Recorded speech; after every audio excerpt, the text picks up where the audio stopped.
Et coucou tout le monde, comment allez-vous aujourd'hui? Ça me fait hyper plaisir de vous retrouver. Alors, comme je l'avais dit dans ma dernière vidéo, et pour qu'on parle de cela avant toute chose, bienvenue à vous toutes et vous tous qui m'avez rejoint récemment. Ça me fait vraiment plaisir. Et à vous toutes et vous toutes qui êtes là depuis plus ou moins longtemps, un énorme cœur sur vous. Il va falloir sortir un petit café. Alors si le blabla ne vous intéresse pas, ce que je peux comprendre, je vous invite à sauter cette partie de la vidéo. En gros, aller jusqu'à mon générique et après ça veut dire que j'aurais terminé de parler de ma vie privée. Mais je l'avais dit dans ma dernière vidéo que j'étais complètement noyée et c'est pas peu de le dire, c'est simple, on est fin décembre et j'ai toujours pas fait mes cadeaux de Noël. Voilà, si toi aussi tu attends le 24 midi pour faire tes cadeaux, n'hésite pas à lever la main en commentaire. Mais voilà, je n'ai absolument rien fait et donc je vais vous expliquer un petit peu pourquoi hyper rapidement. Il ne s'agit pas non plus de faire un énorme blabla sur la question, ce n'est pas le sujet de la vidéo du jour de toute façon. En fait, donc j'ai eu énormément de boulot, mais quand je dis énormément de boulot, j'ai fini dans un grand bang avec au milieu une petite gastro des familles. Histoire d'eux, puis la grippe s'invite à la maison, donc pareil, hein, j'espère que la team microbe est parmi nous et que vous en êtes comme moi débarrassés. Ça y est, nous on est à peu près sortis du bois, mais donc voilà, vraiment j'ai fini le boulot sur les rotules et en fait j'avais une échéance très précise, je devais absolument tout finir avant le 13 décembre parce que en fait j'ai été opérée. Alors ne vous inquiétez pas, rien de grave. En fait, je vous donne rapidement la raison, j'ai été opérée, j'ai fait ce qu'on appelle une cure de la ligne blanche et en fait c'est une opération des abdominaux, j'ai les abdos écartés.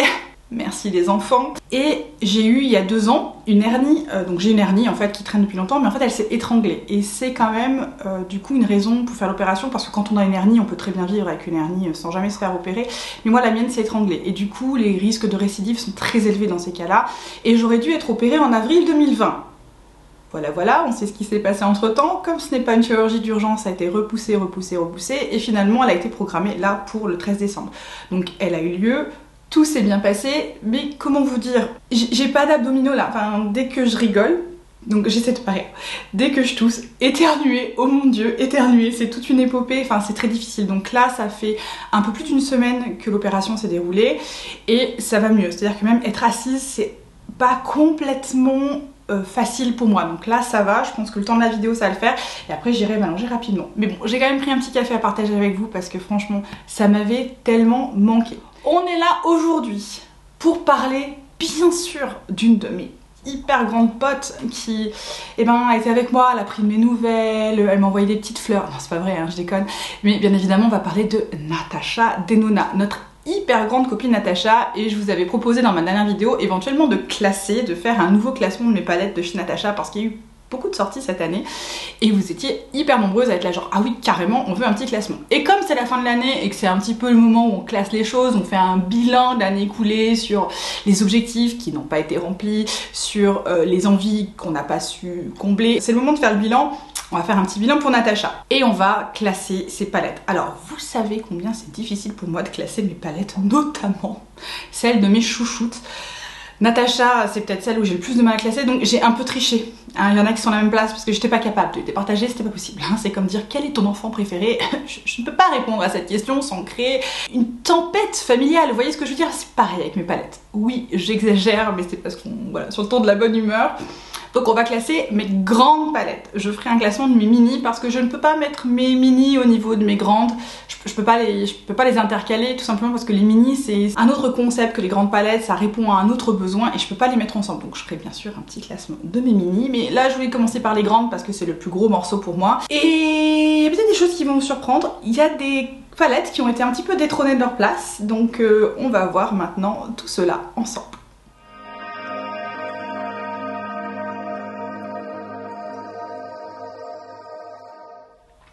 Avant de démarrer ce classement, je veux préfacer par une chose.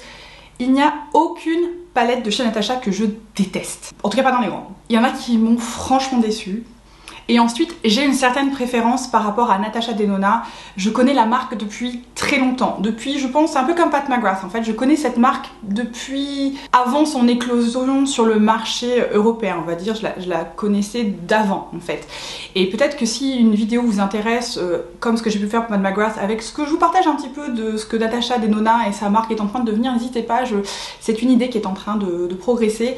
J'ai des choses à dire sur Natasha, globalement positives, hein, c'est comme Pat, mais il y a quand même des petites choses que j'aimerais relever avec vous et voir si on est d'accord. Il n'y a aucune de ces palettes qui est mauvaise, il y en a simplement certaines que je préfère plus que d'autres. Et il y en a vraiment celles qui vont être en dernier, je vais vous expliquer pourquoi. C'est pas qu'elles sont mauvaises, et encore une fois, c'est pas parce que moi je les classe en dernier que ce n'est pas forcément votre palette préférée. On peut avoir des goûts différents, c'est ça qui est intéressant. À chacun ses préférences.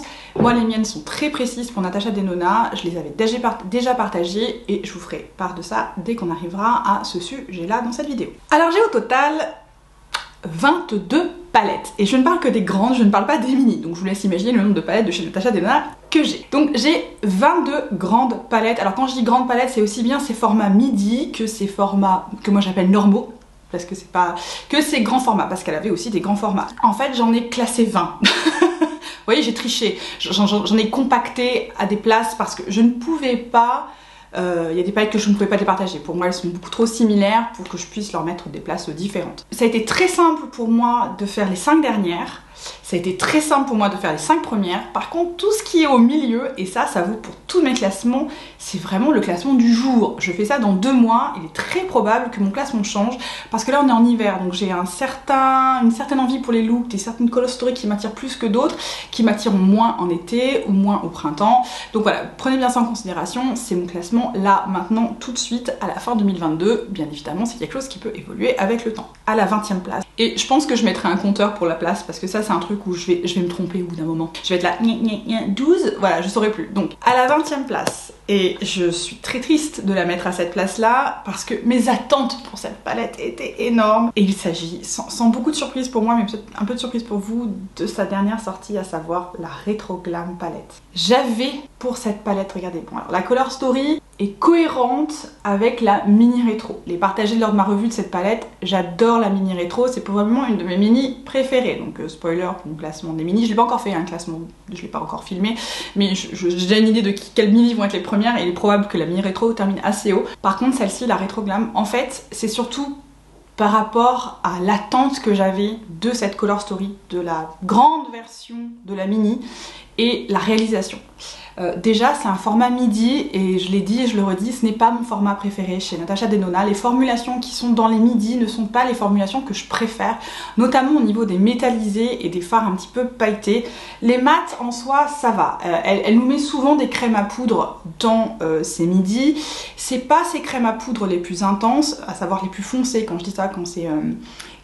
sinon les mats performent très bien, c'est globalement les mats de chez Natasha Denona. Par contre ce que j'ai remarqué c'est que souvent la pigmentation est beaucoup plus claire dans ces midis que ce qu'on retrouve dans ces formats, ce que j'appelle ces formats normaux. Cette palette manque, j'avais tellement d'attentes, j'avais tellement envie que les fards soient hyper réflectifs, qu'ils aient ces sous-tons un petit peu spéciaux que la mini pouvait avoir, qu'on aimait du coup plus de profondeur, qu'on va dire une extension qui allait vraiment parfaitement exprimer ce que la mini rétro était. Et en fait ça, c'est pas ça. Ça c'est une version hyper subtile, on a des fards qui sont en fait très clairs, qui n'ont pas une pigmentation hyper intense. Enfin je veux dire, je vais vous swatcher les crèmes à poudre, notamment Evergreen et Jazzy. Dans mon look que j'ai fait, j'ai essayé de travailler avec ces fards et je sais pas comment vous dire, c'est pas... Regardez, vous voyez, c'est pas hyper intense. Et en fait, comme ce sont des crèmes à poudre et donc ils se travaillent, et ben on va perdre la pigmentation, vous voyez, au fur et à mesure. Notamment Evergreen marche, c'est vraiment là très bon exemple, vous voyez. Je perds la profondeur en travaillant le fard. Or, c'est un des fards les plus foncés à ma disposition. Et en fait, je peux pas le foncer parce qu'il faut que j'applique, mais comme c'est un crème à poudre, et ben en fait, il s'étiole et je perds la profondeur que je voulais avoir. Et du coup, pour moi, c'était pas... Et pareil, les métallisés qu'on a là-dedans, c'est pas vraiment des métallisés. C'est c'est ces trucs qu'elle met dans ses midis. Elle appelle ça démétallisé, mais on est en fait plus proche, on est entre un satiné et un topper. Donc du coup, celle-ci est la dernière place, tout simplement. Pas parce que c'est une mauvaise palette, je pense que si vous n'avez pas cette color story, vous cherchez un truc assez subtil, assez délicat, qui permet d'avoir un peu de couleur, mais sans trop forcer le trait, vous allez aimer cette palette. Moi, j'ai beaucoup mieux dans ma collection pour faire un look de ce type-là. Mon attente de cette palette-là, depuis qu'elle avait annoncé la rétro, qui n'était pas la grande mini rétro, mais qui était une autre version, et quand elle a annoncé la rétro glam, et que quand j'ai vu l'intérieur, je me suis dit... Donc je mets la dernière place. Je mets la dernière place parce que girl, j'avais des attentes pour toi, mais je suis déçue, je suis déçue. Alors vous allez voir sur toutes les palettes qui vont suivre, ça va être un petit peu les mêmes raisons qui m'animent pour les classer aussi bas. Et donc à la 19e place, c'est aussi une sortie de cette année, et c'est la Pastel Palette. Alors l'idée est bonne pour Natacha. Moi j'adore quand elle nous fait de la couleur, hein. Je pense que le look du jour le démontre. Moi j'adore quand elle nous fait de la couleur. Je me suis dit, elle nous a fait une pastel. J'avais une attente sur la qualité des fards sur cette palette-ci qui était hyper élevée, parce que elle nous a déjà fait de la couleur, elle nous l'a hyper bien fait, donc pour moi j'étais là genre yes, ça va être trop bien. Quand j'ai su que c'était un format midi, j'ai commencé à avoir des sueurs froides. Je préfère celle-ci, bien évidemment, la Rétro Glam, mais encore une fois, si vous êtes à la recherche de pastels comme ça, mais que vous voulez des métallisés qui envoient un petit peu du bois, parce que là ils sont un peu légers, ils sont très jolis, hein. C'est pas le problème, je vais vous en swatcher quelques-uns, c'est pas le souci, ils sont très jolis, mais ils sont délicats. Ils sont délicats, et c'est vrai que c'est pas ce que je préfère. Vous voyez, ils sont hyper beaux, c'est pas le problème, hein. Mais ils sont assez floutants.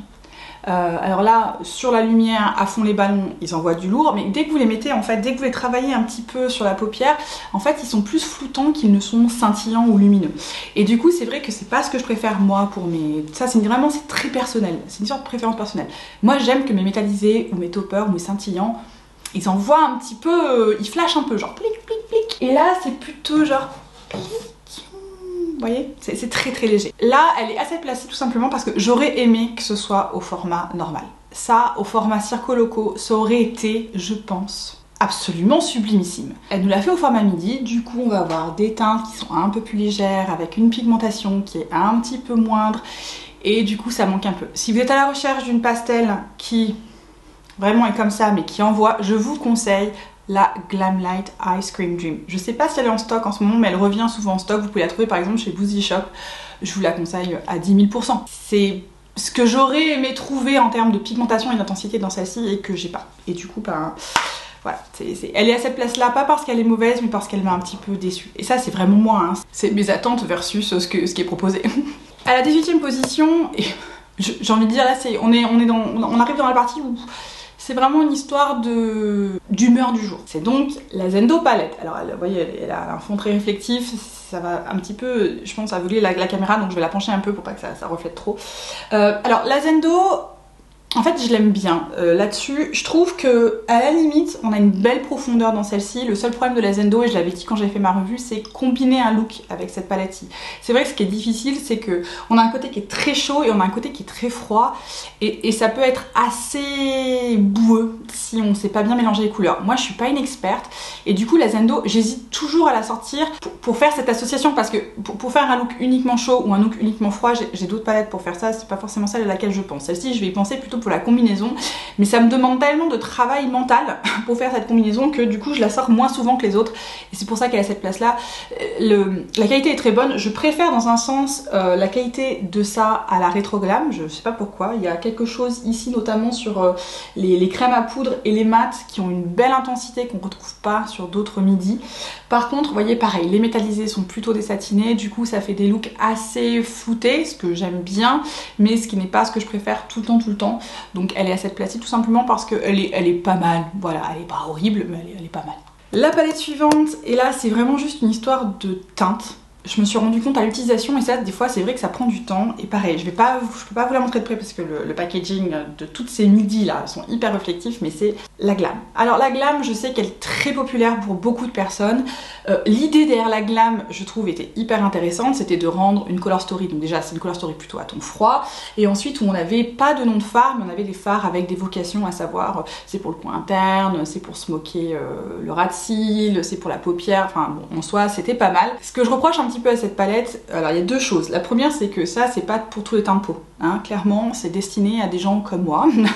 Or, on n'est pas tous aussi clairs que moi, surtout en ce moment. Et la deuxième chose, c'est que je me suis rendu compte que c'est des teintes qui, en fait, ne me scient pas tout le temps. Notamment l'été, quand j'ai un teint de peau un petit peu plus chaud, que j'ai pris un peu le soleil, ça marche plus du tout sur moi. Je me suis rendu compte que ça me faisait vraiment, ça faisait un gros écart entre mon œil et mon teint. C'est quelque chose que je peux plutôt porter l'hiver.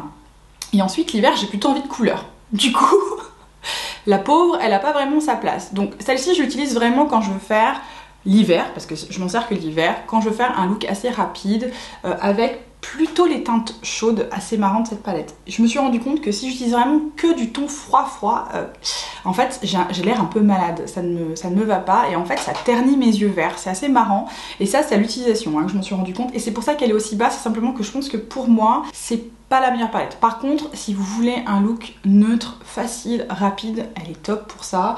La qualité est bonne. Je trouve que justement ici, les scintillés qu'on a dans cette palette-ci, notamment celles qui sont un petit peu plus, comment dire, vibrantes, eh bien elles font bien leur job. Elles sont assez floutantes et vous voyez, elles ont une belle luminosité. Vous voyez, voilà, on a une belle luminosité et on a vraiment un côté très floutant. Donc pour les peaux un peu matures, pour vous qui ne pouvez pas forcément porter des looks très colorés, mais qui êtes à la recherche de quelque chose qui puisse en fait flatter votre œil, ça peut le faire pour vous. Mais sinon c'est une très bonne qualité, hein. Elle est simplement en bas, tout simplement parce que je me suis rendu compte que c'est pas les teintes qui me vont le mieux. La suivante, c'est à l'extrême inverse, et là il s'agit, pareil, je peux pas vous la montrer fermée parce que sinon je vous montre moi-même, et il s'agit de la bronze. Alors la bronze, ça me va très bien du coup, c'est pas le problème de la glam.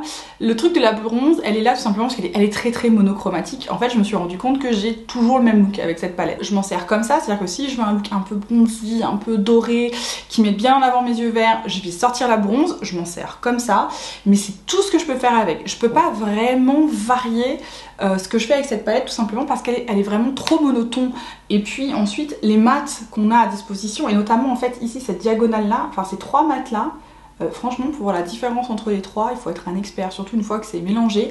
Du coup ça fait un peu redondant dans la palette, et du coup que j'utilise un ou l'autre, ça change rien à ma base. Ensuite je fonce toujours avec les mêmes, et après c'est au niveau des métallisés que je vais jouer sur les variations, mais c'est globalement cuivre doré. J'aime beaucoup cette midi.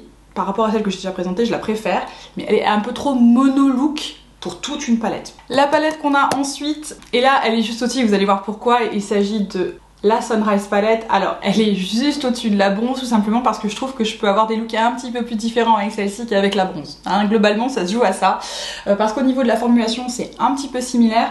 Alors la particularité de celle-ci c'est qu'il n'y a pas de crème à poudre, on a que des mats et des métallisés un peu topper.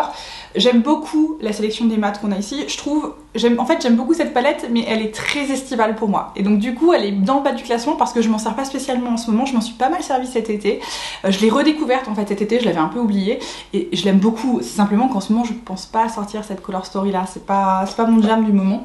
Encore une fois c'est un format midi, donc je trouve que les métallisés sont un petit peu trop subtils, mais sinon globalement si vous aimez le look un peu à coucher de soleil, voilà, c'est sunrise, donc c'est le lever de soleil, vous allez adorer cette palette. Elle est vraiment bien assemblée, cette harmonie est très jolie, mais pour moi c'est pas mon kiff du moment. On continue avec la série des midis. Alors je vous l'ai dit, hein, c'est pas très surprenant que les midis soient plutôt dans le bas du classement pour moi, parce que c'est pas ce que je préfère chez Natacha, c'est vraiment pas ce que je préfère chez elle. Et du coup la suivante, et pourtant elle est très bien, je sais que c'est une préférée pour beaucoup de gens, c'est la rétro. Alors moi la rétro, comme j'ai dit avec la rétro glam, quand elle a annoncé la rétro, je m'attendais à avoir une grande version de la mini rétro. Et on a eu une version qui voulait être la sœur de la glam. Pour moi c'est discutable. Alors la rétro c'est très joli, alors là c'est typiquement des teintes qui me vont très bien, c'est du mauve, ça fait beaucoup ressortir les yeux verts. Par contre, j'ai le même problème que j'ai dans la rétro glam avec celle-ci, c'est-à-dire que les crèmes à poudre de cette palette, que peuvent être par exemple Rébellion ou Opart, sont pas si pigmentés que ça, c'est-à-dire que dès qu'on commence à y travailler, ben, ils perdent un peu en intensité, et ensuite les métallisés qu'on a là-dedans, ce sont plutôt des satinés, et ensuite ce fard là au milieu, c'est plutôt un fard topper, et la problématique de ces fards là, je me suis rendu compte pareil à l'utilisation, c'est qu'ils ont tendance à se glacer quand on les utilise au doigt. Alors peut-être que c'est ma palette, ça je sais que ça peut dépendre un peu des palettes, mais ça pour moi c'est toujours un peu une problématique, c'est-à-dire que j'aimerais j'aime pas quand mes fards se glacent. Mais sinon, très jolie color story, c'est simplement voilà, je me rends compte que quitte à faire un look mauve, et j'avais fait une bataille hein, des palettes mauves, c'est pas forcément celle-ci que j'irai chercher en premier, c'est pour ça qu'elle est plutôt dans le milieu du classement. Alors enfin, parce que j'ai l'impression d'avoir parlé que des midis, il n'y a pas de midi là, à cette place-là, et celle-ci c'est une grande. Et celle-ci c'est une grande qui est aussi bas tout simplement parce que, pareil, c'est une histoire d'attente. Et il s'agit de la Trio Chrome palette. Alors celle-ci, je sais pas si vous en souvenez, hein, pour rappel, c'était celle-là. Et pareil, j'avais une attente quand Natacha a annoncé Trio Chrome. Moi ça y est, dans ma tête, je pensais fard indie, multi-chrome, multi-reflet, la totale. Au mieux, les fards centraux sont duochrome. Je vais vous les swatcher, ils sont pas mauvais, hein. C'est pas le problème. Au mieux, ils sont duochrome, ils sont pas triochrome. Donc ça, ce sont les fards, on va dire, duochrome du centre.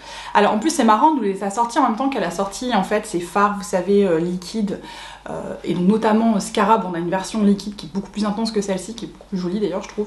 Mais oui, donc vous voyez, par contre, alors ce qui était sympa avec la triochrome, c'est qu'on avait du coup accès à du duochrome, mais ils sont quand même bien faits dans le sens où ils sont floutants, ils marquent pas trop la texture, parce que c'est vrai que souvent les fards indie sont très texturés et du coup ils sont pas adaptés à toutes les paupières. C'est là où Natacha est meilleure, c'est-à-dire que les formulations de cette palette sont très très bonnes, les mats notamment, qui sont des mats un peu pastel, un peu grunge, sont hyper beaux. Après là elle est tout simplement plus bas parce que ça c'est plutôt quelque chose, c'est assez marrant pour moi, c'est plutôt automnal comme color story, je m'en suis pas mal servi cet automne. Et ensuite il faut que j'utilise une autre palette avec celle-ci, je peux pas l'utiliser toute seule, je peux pas vous expliquer pourquoi, elle manque un tout petit peu de profondeur pour moi, j'ai besoin d'aller piocher ailleurs, notamment pour cette rangée-ci, si je veux vraiment faire un truc un petit peu plus intense. Par contre, je me suis rendu compte que je l'aime plus que ce que je croyais. Je pense que celle-ci était assez bas la dernière fois. J'avais été déçue en fait parce que Trio Chrome, je m'attendais à beaucoup de choses et je pense que c'est simplement parce qu'il y a 3 versions, donc Trio Chrome. Je l'aime plus que ce que je pensais. Elle est un petit peu plus bas tout simplement parce que par rapport à tout ce qui est disponible sur le marché en termes de fards multichrome à effet, eh bien bon, Natacha clairement c'est pas son créneau quoi. C'est une bonne introduction. À ça, si vous voulez pas non plus du truc qui soit trop texturé, je pense que ça peut être pas mal. Après je crois qu'elle n'existe plus cette palette, si je dis pas de bêtises, je crois que c'était une édition limitée. Si vous l'avez ratée, vous n'allez pas la chercher hors de prix sur des sites de seconde main. Il y a mieux sur le marché, ça a été mieux fait, c'était une bonne tentative, globalement ça a été mieux fait. Alors la palette suivante, c'est une édition limitée aussi, je pense qu'elle n'existe plus, mais que moi j'ai beaucoup aimé. Alors elle est là tout simplement parce que c'est une histoire de formulation là. Et c'est la Love palette. Alors moi j'aime beaucoup la Love palette, j'aime beaucoup cette color story, je suis très fan des roses, des rouges et des violets. Ce que je trouvais hyper intéressant avec la Love, c'était cette association entre le côté un peu chaud, le côté un peu froid, mais cette fois-ci ça marche, hein, c'est pas comme la Zendo où c'est un peu trop compliqué. Le seul truc, et c'est pour ça qu'elle est aussi basse, c'est une histoire de formulation. Vraiment, je me suis rendu compte au fur et à mesure que j'aimais moins les formulations des midis. Je ne peux pas l'expliquer. Et pourtant, je pense qu'elle a la vocation de faire la même chose. Est-ce que c'est la taille du fard, c'est la manière dont c'est pressé pour entrer dans ce fard-là qui fait que du coup la formulation n'est pas forcément tout à fait identique à ce qu'on trouve dans ces grandes palettes. Mais ça pêche un peu. Ça pêche un peu et pourtant il y a dans cette palette-ci des couleurs qui sont vraiment très très très belles. Mais c'est pas... Elle est capable de beaucoup mieux que ça. Alors, c'est là où il faut faire attention parce que c'est des swatchs au doigt. Et les swatchs au doigt, ça envoie généralement du lourd. Alors, cette teinte-ci, c'est peut-être ma teinte préférée hein, de la Love. J'adore cette espèce d'argenté, vous voyez, qui est un peu rose, il n'est pas vraiment argent très froid. Et j'aime aussi beaucoup cette couleur-ci, j'aime beaucoup associer les deux en fait, c'est assez marrant, ça marche très très bien. Dès qu'on commence un petit peu à le travailler sur l'œil, on n'en a pas autant d'intensité. Moi je peux pas appuyer comme ça et faire un grand trait sur mon œil, il faut au contraire que je pose délicatement. Et du coup j'arrive pas à avoir cette intensité-là, je peux pas la construire au pinceau parce qu'au pinceau en fait c'est encore plus subtil que si vous l'appliquiez au doigt. Donc c'est un petit peu ça qui me gêne avec les midis, c'est pour ça que cette midi-là est plus bas. Pourtant j'adore la Love, hein, c'est pas le problème. Mais par rapport aux autres, elle peut pas être plus haut. Elle peut pas être plus haut. Et pour terminer ce top 10 du bas, on a la Sunset palette. Alors ça c'est une vieille palette, je l'ai depuis très longtemps. C'est un de ces grands formats, donc la mienne elle est dans un état, elle est vraiment pas très propre la mienne, hein. C'est pour vous, ça vous montre à quel point j'ai pu m'en servir. Alors j'aime beaucoup la Sunset, là c'est simplement que c'est une histoire de color story. Par rapport aux autres qui restent et par rapport à la période et par rapport à ce genre là, celle-ci elle est très mono-saisonnale. Vous voyez ce que je veux dire, c'est mono-saison pour moi. Ça c'est l'automne. Voilà, je m'en sers l'automne. Je sais que c'est bête, hein, je peux m'en servir toute l'année, c'est pas la question, mais j'y pense l'automne. Celle-ci, je m'en sers beaucoup avec la Sunrise parce qu'elles sont pour moi complémentaires et j'adore les mats de cette palette. Et il y a un côté très doux, très, en fait, été indien de cette palette-ci que j'adore et c'est en fait les métallisés. Il y a certains métallisés, je sais pas comment dire. Et ça, c'est typique des grandes palettes pour moi, c'est que on a un côté un peu satiné, mais tellement lumineux. Donc déjà, vous voyez, ça glisse tout seul. Il y a quelque chose, c'est doux, mais c'est lumineux. Et ça se retranscrit hyper bien. Vous voyez, c'est vraiment, c'est hyper chouette. J'aime beaucoup cette palette, la Sunset. Après, voilà, comme elle est un petit peu dédiée à une seule saison, et elle mériterait d'être sortie plus souvent, hein, ça c'est moi. Vous voyez, j'ai beaucoup de palettes de chez Natasha, donc je n'ai que 2 yeux. Vraiment, celle-ci, elle n'a pas eu très bonne presse, parce que c'est vrai que celle à laquelle elle succédait, bon, enfin, elle était associée à l'autre, la Gold, et c'est vrai que la Gold, bon, bah, c'est une autre dimension, hein, mais ouais, moi j'aimais bien la Sunset, j'aimais bien. Après elle est un peu plus bas parce que bon, elle est plus ancienne et puis elle est assez simple, voilà, c'est une de ces grandes palettes les plus simples et pour ça je pouvais pas la mettre beaucoup plus haut que ça. Alors ça y est, on est dans le top 10. Là ça va encore, et encore les 5 suivantes, j'ai eu un petit peu du mal à les classer. Les top 5, c'était pas un problème, je savais. Enfin je savais que c'était dans le top 5. Après le fait qu'il y ait 1, qu'il y ait 4, qu'il y ait 2, bon c'était un petit peu plus flou. Mais celle-là c'est pareil, c'est un peu mon humeur du jour. Donc celle que je mets juste après la Sunset, c'est encore un de ces grands formats et c'est la Safari. Alors la Safari, elle est là tout simplement, elle peut pas être plus haut parce qu'elle n'est que mat. Donc pour rappel, la Safari c'est celle-ci. Bon, déjà qu'une palette uniquement mat soit aussi haut dans mon classement, c'est dire à quel point j'aime les mats de cette palette. Je trouve qu'ils ont été très bien faits. Moi j'adore, en fait je me sers de ça avec la Triochrome. Voilà, je vous ai dit, hein, j'ai besoin d'une autre palette pour venir complémenter la Triochrome et c'est celle-ci que je sors généralement, vous voyez notamment ici. J'ai tout ce qu'il me faut pour vraiment venir bien intensifier cette ligne de vert. Et pareil, en fait, je trouve qu'elle est hyper complémentaire à la Triochrome. J'aime beaucoup les mats, c'est la qualité des mats de chez Natasha que j'adore. Je peux pas la classer plus haut parce que je peux pas m'en servir toute seule. Je ne fais pas de look purement mat. J'ai déjà essayé et en fait, je me rends compte que j'aime pas spécialement. En fait, ça aplatit ma paupière. Je sais pas si ça vous fait ça, mais moi, un look complètement mat, ça. Et même si je fais le gradient avec un mat clair à l'intérieur, hein, j'ai regardé plein de tutos sur la question, mais moi ça me correspond pas très bien. J'ai besoin d'un peu de lumière, j'ai besoin de ces petites paillettes qui brillent, en tout cas pour l'instant. Du coup je peux pas classer la Safari plus haut, mais j'aime vraiment beaucoup les mats qui sont dans cette palette. La suivante, c'est encore une édition limitée, je ne pense qu'on la trouve plus, ou peut-être qu'on peut la retrouver. Ça dépend un peu chez Natasha, des fois elle nous les ressort, et c'est la Metropolis. Alors la Metropolis, c'est une chouchou pour plein de personnes. C'est vrai que c'est une palette qui est très belle. Je veux dire, regardez-moi toutes ces teintes.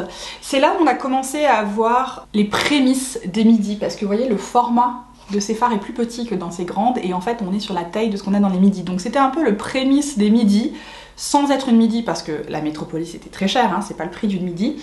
Mais je pense que Natasha a entendu, il y avait une partie de sa clientèle qui disait que les fards étaient quand même assez gros, et c'est vrai, les fards sont assez larges dans ces palettes normales. Et donc elle a réduit un petit peu la taille des fards, et je pense que c'est pour ça que la Metropolis a eu autant de succès, parce que ça répondait à cette demande-là. Et en plus, les coloris proposés sont très beaux. Alors la Metropolis, je peux pas la mettre plus haut pour moi, tout simplement parce que, pareil, c'est assez monosaison. Voilà, c'est très automnal. J'aime beaucoup jouer avec ces petites touches, je veux dire les bleus. Le bleu qui est là-dedans et le vert métallisé qui sont dans la Metropolis. Ça, c'est les métallisés que moi j'adore chez Natasha. Je veux dire, regardez-moi ça quoi. Voilà, là il y a du pigment, c'est lumineux quand même. Il n'y a pas besoin d'en mettre beaucoup, mais la couleur transparaît quand même. Voilà, c'est la qualité que moi j'adore chez Natasha, que je retrouve dans toutes ces grandes palettes. Les crèmes à poudre ici sont hyper opaques, mais en même temps, comme c'est des crèmes à poudre, ils se travaillent très bien, mais ils ne perdent pas en leur intensité. On a un très bel agrément de couleurs. Alors après, elle est un peu redondante, c'est pour ça qu'elle est un peu plus bas. C'est parce que c'est vrai qu'il y a des couleurs qui sont très proches. Il y a des couleurs qui sont très proches, notamment, vous voyez, par ici, et du coup, on aurait pu condenser cette palette. Par contre, une petite astuce, si vous avez la Metropolis, si vous ne le saviez pas, vous pouvez fonctionner par quad. Donc en gros, vous prenez ici un quad, au centre, ici un quad. Les quads fonctionnent hyper bien ensemble, c'est comme ça qu'elle a été construite. Donc je vous invite à essayer de faire avec les quads, ça marche hyper bien, c'est comme ça que je m'en sers. Après, vu ce qu'il y a au-dessus, je peux pas la mettre plus haut. Tout simplement parce que j'aime plus ce qu'il y a au-dessus de la Metropolis. Alors là on arrive dans toutes les palettes que j'aime, là ça devient difficile. Là c'est juste une histoire de à quel point la palette est complète pour moi, à quel point je peux faire des choses avec ou pas. Donc la suivante c'est la Biba. Cette palette-ci, je l'adore. Vous me direz, mais si tu l'adores, pourquoi elle est aussi bas? Tout simplement parce qu'il n'y a pas de fard métallisé incroyable. C'est une palette, c'est la neutre de chez Natasha. C'est son format que moi j'adore, avec les mats, les crèmes à poudre qui sont pour moi parfaits. Je trouve qu'ici on a vraiment tous les sous-tons neutres dont on pourrait avoir besoin. Pour moi c'est un petit peu la sœur d'une Viseart, de la Viseart Grande Pro 1, en version que neutre. On a quelques métallisés qui sont hyper doux ici. Donc là on a plutôt des satinés. Donc celle-ci en fait je m'en sers comme base neutre quand je veux faire un look. Je veux cette base là et ensuite je vais avoir le choix de soit rester dans un soft glam, soit d'aller mettre une petite touche de couleur avec un de mes autres fards mono et je me sers toujours de cette palette là comme base. C'est vraiment pour moi la base parfaite. C'est pour ça qu'elle est aussi haut parce que vous me direz il n'y a pas de couleur dans cette palette. Genre mais qu'est-ce que tu me racontes? Tu me parles tout à l'heure de la couleur, des machins qui pètent et après tu me mets ça en haut. Parce qu'en fait si je veux une base neutre parfaite et ben je sors celle-ci. Et à chaque fois, je trouve ça magnifique. Je me retrouve toujours avec un truc parfaitement dégradé, avec des fards qui se sont travaillés super facilement. J'ai pas besoin de réfléchir. Le noir ici, qui est un crème à poudre, fonctionne très bien pour un clean liner un peu discret, pas trop noir. Enfin, voilà. C'est pour ça qu'elle est aussi haut pour une palette aussi neutre. C'est parce que pour moi, elle est quasi parfaite. C'est pas neutre, vraiment, quasi parfaite. La suivante, je pense que ça peut être une petite surprise. Et c'est une de ses dernières sorties. Et en fait, à l'utilisation, je me suis rendu compte que j'aimais vraiment beaucoup cette palette. Alors que ma revue était peut-être un peu sévère, mais c'est la My Dream. Alors, je sais, j'avais dit que globalement, on allait trouver dans cette palette ce que Natasha avait déjà fait. Et c'est vrai, on retrouve globalement ce qui existe déjà chez Natasha. Mais à la différence de ces autres midis, parce que ça c'est important, il y a des fards vraiment performants dans cette midi, notamment le noir ici fonctionne hyper bien. J'étais fâchée avec le Blackest Black de chez Natasha Denona, je l'ai dit dans ma revue, je suis réconciliée. Il y a un duochrome ici qui va du vert au rose. Les fards métallisés un peu pailletés sont vraiment métallisés un peu pailletés. Je veux dire, là, on a quelque chose qui est vraiment dans la lignée de ce qu'on trouve dans les grandes. Et moi, ça, je préfère ça dans une midi à tout ce qu'elle a pu proposer dans ses autres midis. Je retrouve la qualité, c'est peut-être la seule midi de chez Natasha où je retrouve une partie de la qualité des grandes en fait, au format midi. Et si on pouvait retrouver ça dans d'autres midis, je serais un peu moins sévère avec le format. Elle est très complémentaire, elle a été bien, l'harmonie a été très bien construite et c'est pour ça que je la mets aussi haut parce qu'en fait l'harmonie est très cohérente. Et avec cette harmonie là, je peux créer plusieurs looks différents, je m'en sers pour créer plein de trucs différents. Notamment, je vous le dis, hein, le noir, moi je suis réconciliée avec le noir, ça me fait le trade liner que je veux tout le temps, parfait. Voilà, je m'en suis beaucoup servie en fait, notamment au niveau du boulot. Ça m'a permis de construire des looks qui restaient quand même assez pro, mais avec une petite touche de couleur, une petite touche de violet, une petite touche de rouge comme j'aime faire. Et franchement, je la classe assez haute, celle-ci, je suis surprise. Quand je fais mon classement, j'étais surprise, mais en fait, c'est le reflet de mon utilisation de cette palette-ci. Et au final, même si c'est vrai qu'on retrouve ça dans d'autres palettes, mais il en faut plein des palettes de chez Natasha pour retrouver ça, en fait, c'est la facilité d'avoir tout au même endroit qui fait que je la classe aussi haut. Alors la palette suivante, c'est pareil, c'est une palette qui n'a pas eu très bonne presse ou très peu de presse, où les gens la connaissent pas trop. Et en fait, moi j'avais pas oublié que je l'avais, hein. Mais c'est vrai qu'elle était tombée un petit peu dans le coin d'un de mes placards et je la sortais pas très souvent. Et j'en ai parlé cette année ou l'année dernière, je me souviens plus. Mais en fait, j'ai voulu recréer un look qu'a fait Hong Van Gogh, qui est un make-up artiste vietnamien que moi j'adore, et il a fait une espèce de look un peu sultry que j'ai voulu recréer, et pour la recréer j'ai utilisé cette palette-ci et c'est la palette 10 de chez Natasha. Alors celle-ci je pense qu'elle n'existe plus, ou alors vous la trouvez hyper pas chère. Elle ne paye pas de mine. Enfin franchement c'est une de ses premières palettes. Alors moi il n'y a pas de mat dans cette palette, ce ne sont que des espèces de satinés un peu métallisés et je sais que moi c'est ce que j'adore chez elle, c'est ses premières formulations que moi j'adore. Le fait d'avoir recréé ce look avec cette palette-ci et d'avoir pu le faire aussi facilement avec cette palette-ci, parce qu'en fait les fards de cette palette sont de cette qualité-là, ce sont des satinés un peu métallisés mais qui ont de la couleur et qui fonctionnent trop bien. Et voilà, moi c'est la formulation de chez Natasha que j'adore. Vous voyez, ce sont des satinés, hein, ce ne sont pas des métallisés purs, mais ils ont assez de couleur pour fonctionner aussi bien au doigt qu'au pinceau, parce qu'en fait dans mon look je m'en suis servi au pinceau et j'ai eu une retranscription de la couleur qui était absolument magnifique, et en même temps c'était assez floutant pour pas que ce soit trop vous savez, abrupte comme transition. Et du coup, ça m'a fait retomber dans cette palette-ci. Je l'utilise maintenant comme ça, je fais des looks un peu comme ça avec cette palette-ci. C'est pour ça qu'elle est aussi haut dans un sens, parce qu'elle a pas beaucoup de... Enfin, c'est marrant, c'est pas une vraie harmonie construite, on ne peut pas forcément voir, mais je sais pas comment dire. En fait, en gros, il faut voir ça comme une palette un peu neutre avec 3 couleurs sur lesquelles vous pouvez jouer. Et moi, je m'en sers comme ça, on a un gris, on a un noir, enfin, elle fonctionne hyper bien. Alors, je suis désolée qu'on puisse plus la trouver. Vous pouvez, je pense, faire des looks similaires avec plein d'autres palettes sur le marché. Mais en tout cas, moi qui l'ai, ben, en fait, je suis trop contente de l'avoir pour ça. Je m'en sers comme ça et elle fonctionne très bien. On arrive dans le top 5. Et c'est dans le top 5 que j'ai triché. Je vous avais dit que j'avais triché, que j'avais des palettes, que j'avais mis ensemble. Bon, ben, c'est dans le top 5, bien sûr, parce que là, je ne pouvais pas les départager. Et on commence avec la palette en 5e position. Et je suis tellement triste de la mettre en 5e. Là, pour moi, elle valent toute la première position, plus ou moins. Et celle-ci, c'est une de mes anciennes chouchoutes. J'en parle hyper souvent. Je l'adore. Je sais pas si elle est dispo ou pas. Et c'est la Lila. C'est une de ses premières grandes palettes. C'est bien sûr une color story que moi je vais adorer. C'est pour ça qu'elle est aussi haut. C'est une histoire de color story. C'est sa première palette un peu rose-violette. La mini Lila, je ne l'ai pas, mais je sais qu'apparemment c'est une catastrophe, donc je suis contente de ne pas l'avoir. Mais en gros, c'était censé être la petite de la Lila. Mais la Lila, on va avoir quelques mats, mais on a une majorité de ces satinés un peu métallisés. Et moi, c'est cette formulation-là que je préfère chez Natasha. Et c'est pour ça que je ne peux pas mettre de midi plus haut que ça, parce que il y a quelque chose dans la formulation de ces grandes palettes que je ne retrouve pour l'instant pas dans les midis. La My Dream, on s'en rapproche, mais on n'a pas des satinés comme ça, qui sont des satinés colorés, mais qui ont un petit truc. On n'a pas ça dans les midis. Je le retrouve pas. Et pourtant j'ai cherché, hein. Je vais vous dire un truc, mais regardez-moi ça quoi. Regardez-moi ça. Enfin, je veux dire, on retrouve pas ça dans les midis. Mais même pas de près, de loin. Je veux dire, il n'y a rien d'aussi crémeux, qui glisse autant, qui sont en même temps floutants, mais colorés. Ça n'existe pas dans les midis pour l'instant. Elle nous fait soit un truc qui est très sec, et du coup qui perd un peu en intensité, soit un truc qui est trop léger, qui n'a pas beaucoup de pigmentation. Enfin, c'est assez marrant, on a quelque chose au milieu. En tout cas, la Lila, je l'adore. Elle n'est pas numéro 1 parce que elle est peut-être un peu neutre. Voilà, quelques petites touches de couleur et il manque un peu de baisage. C'est vrai qu'on reste sur des satinés, pas vraiment sur des métallisés à fond les ballons, mais sinon je l'adore. Vraiment la Lila, je l'adore. À partir de là, je les adore toutes. À la 4e place, il y en a 2. Parce que je pouvais pas les classer l'une ou l'autre. Et là, c'est une de ces nouvelles sorties et j'avais été hyper agréablement surprise. Et ce sont les Glam Face. Alors bien sûr, le packaging vous l'aveugle.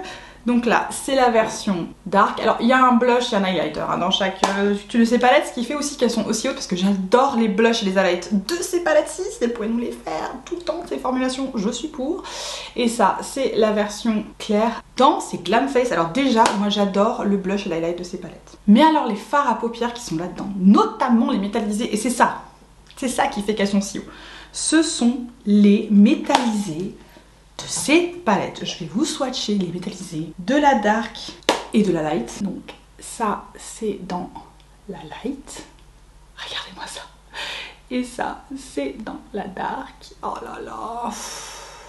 Oh, non mais je veux dire, pourquoi on a... Enfin, donc c'est le format des midis, hein. Au niveau de la taille des fards, c'est vraiment le format des midis. Pourquoi on n'a pas ça dans les midis?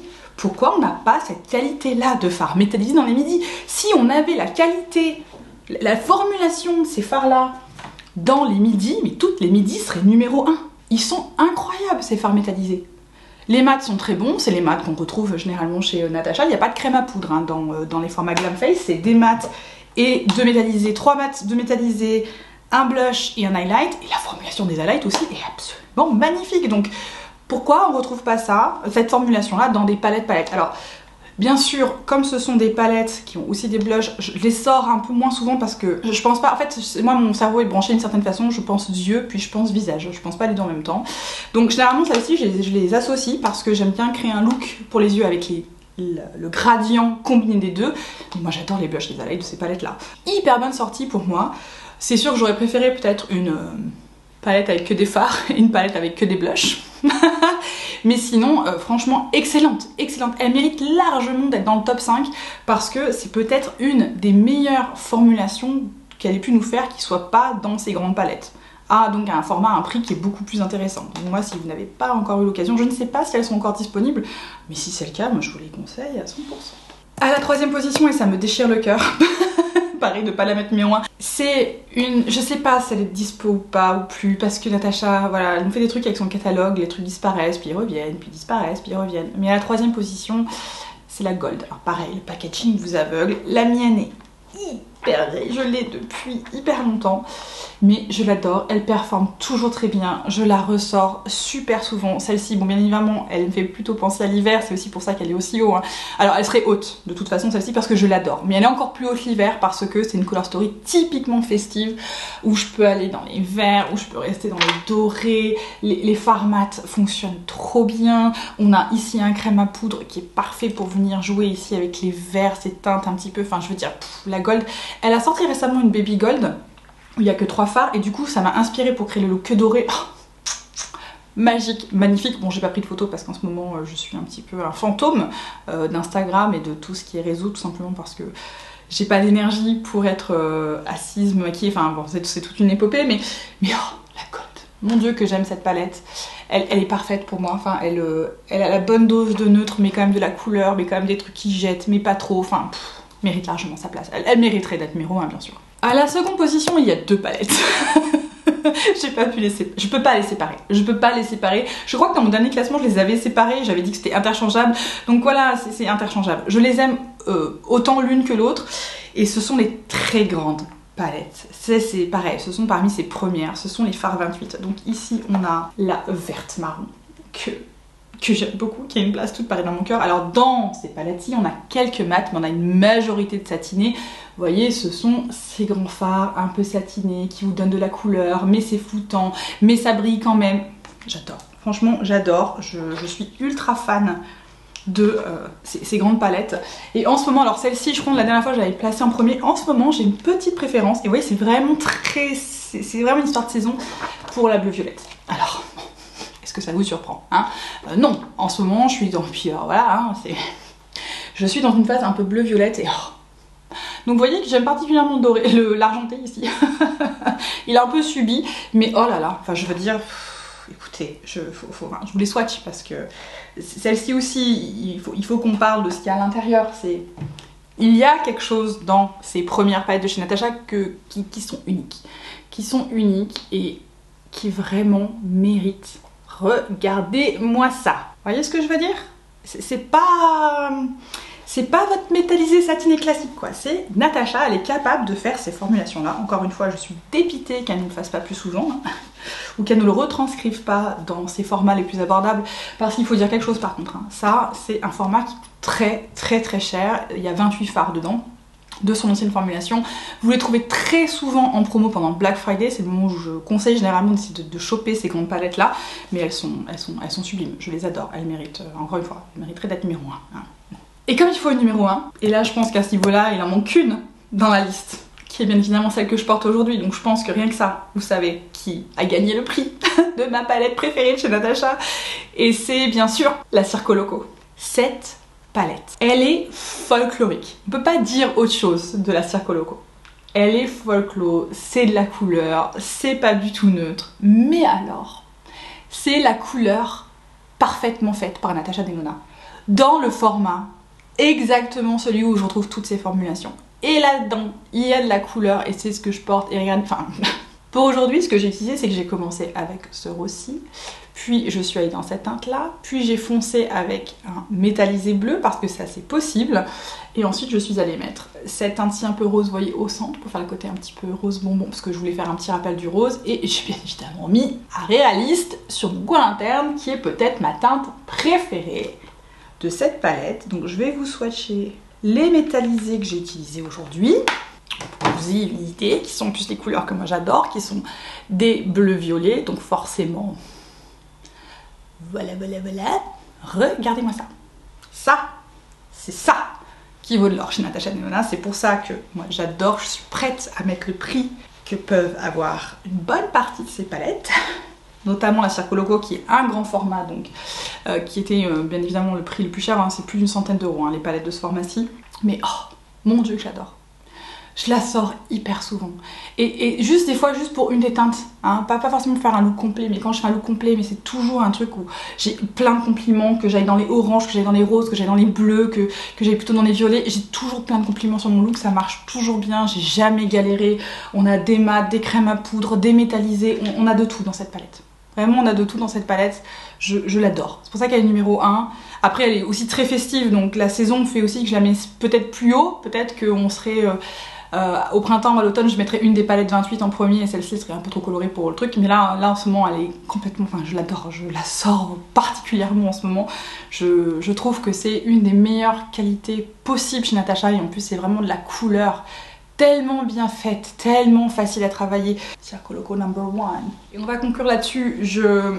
Si vous ne connaissez pas Natasha ou si vous hésitez, je sais pas si ce classement vous aide vraiment. Tout simplement parce que il y a une histoire de préférence personnelle sur les formulations. Moi j'aime beaucoup, vous voyez, ce qui est assez pigmenté, qui envoie pas mal de choses. Et en fait, quand on parle de Natasha Denona, en tout cas quand moi je parle de Natasha Denona et la passion que je peux avoir pour la marque et l'affection que je peux avoir pour les produits, parce que bon, ça reste un produit, hein, je ne connais pas la personne en elle-même, même si elle a l'air absolument adorable. C'est cette qualité-là, moi, qui me fait parler comme ça de Natasha Denona. Si vous ne connaissez pas ces grandes palettes, si vous n'avez pas fait l'expérience de ces grandes palettes et des fards qui étaient dans ces grandes palettes, et que vous ne connaissez Natasha que par ses midis, et éventuellement ses mini, et ça dépend des mini, peut-être que vous ne comprenez pas pourquoi il y a autant de passion pour Natasha Denona. Tout simplement, et je le redis, je trouve que ce qu'on retrouve dans les midis, ce n'est pas pour moi le vrai aperçu de ce que je proposais Natasha. C'est pour ça que la majorité des midis tombent dans mon classement. Et ça, c'est une histoire de préférence personnelle. Je sais aussi qu'il y a des personnes qui n'aiment pas la formulation des grandes, qui trouvent ça trop satiné. Enfin, il y a beaucoup de satiné, vous avez vu, il y a assez peu de mat, voilà, qui trouvent ça trop saturé. En termes de satiné, de métallisé, ça manque un peu de mat et tout ça. Ce que je peux comprendre aussi, et qui préfèrent les midis parce que c'est moins cher, et aussi parce qu'on a, on va dire, à disposition une étendue de formulation qui est plus élevée que dans ces grands formats. Si jamais vous étiez à la recherche d'une palette, j'espère que ce classement vous a aidé. Si cette vidéo vous a plu, bien évidemment, n'hésitez pas à me laisser un petit pouce et dites-moi tout en commentaire. Est-ce que vous avez été surpris ou pas par ce classement de palettes? Quelle est votre palette préférée et celle que vous n'aimez absolument pas? Quel serait votre top 1 et votre top dernier de vos palettes Natasha Denona? Voilà, partagez tout en commentaire. C'est hyper intéressant de voir les similitudes ou les différences. Si ce n'est pas déjà fait, bien évidemment, abonnez-vous. Ça me ferait tellement plaisir en fait que vous fassiez partie de notre magnifique communauté. Il n'y a que des gens absolument adorables. Je suis tellement reconnaissante pour vous, je vous le dis, je vous le redis. Sans vous, cette chaîne n'a pas de sens et je suis d'autant plus contente d'avoir fait cette démarche parce que je rencontre des gens qui sont absolument géniaux. Ne changez rien. Et vous savez que je vous souhaite à vous tous et à vous toutes une excellente journée et une très belle soirée. Ciao ciao!